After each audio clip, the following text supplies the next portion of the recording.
CBI Mamata ব্যানার্জিকে ডাকলে সত্যি সামনে আসবে। আরজিকর প্রসঙ্গে এবার সরব দিলীপ। আরজিকর কাণ্ডে বিস্ফোরক মৃত চিকিৎসকের পরিবার এবার চান কলকাতার সিপিকেও সিবিআই তদন্তের আওতায় আনা হোক। আর এই পরিস্থিতিতে দিলীপ ঘোষ চাইলেন সিবিআই ডেকে পাঠাক মমতা বন্দ্যোপাধ্যায়কেই, তাহলেই সব সত্যি সামনে এসে যাবে।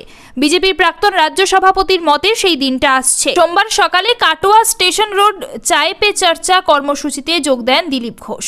সেখানেই আরজিকর কাণ্ড নিয়ে কড়া ভাষায় মুখ্যমন্ত্রীর সমালোচনা করেন তিনি। বলেন, সিবিআই সম্ভবত দোষীদের ডাকতে শুরু করেছে, প্রিন্সিপালকে ডেকেছে, সিপি ভুল স্টেটমেন্ট দিয়েছে, তাকেও ডাকা উচিত। দিলীপ ঘোষ আরও বলেন, আজ যদি পাবলিক খেপে গিয়ে পুলিশকে পেটানো শুরু করে, কারণ সিপি যেভাবে স্টেটমেন্ট দিয়ে মানুষকে বিভ্রান্ত করছে, তিনি আইনসম্মত কথা বলছেন না, এই যে সত্যকে চাপা দেওয়ার চেষ্টা করছেন, মানুষের সহ্যের সীমা পার হয়ে যাচ্ছে।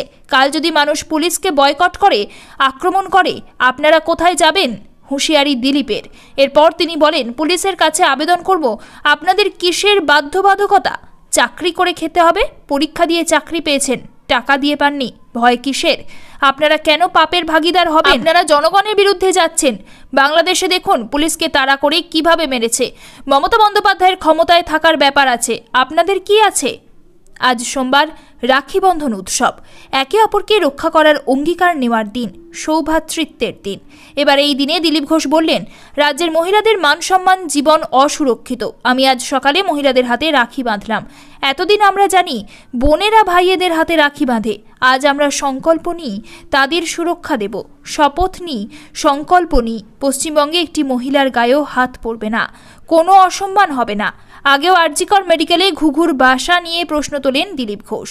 তিনি অভিযোগ আনেন, সরকারি ওষুধ বাইরে বিক্রি হয়ে যায়। শান্তনু সেন সব সত্যি বলে দিয়েছেন বলে তাকে পদ থেকে সরানো হয়েছে। কেউ প্রতিবাদ করলেই তাকে সরিয়ে দেওয়া হয়।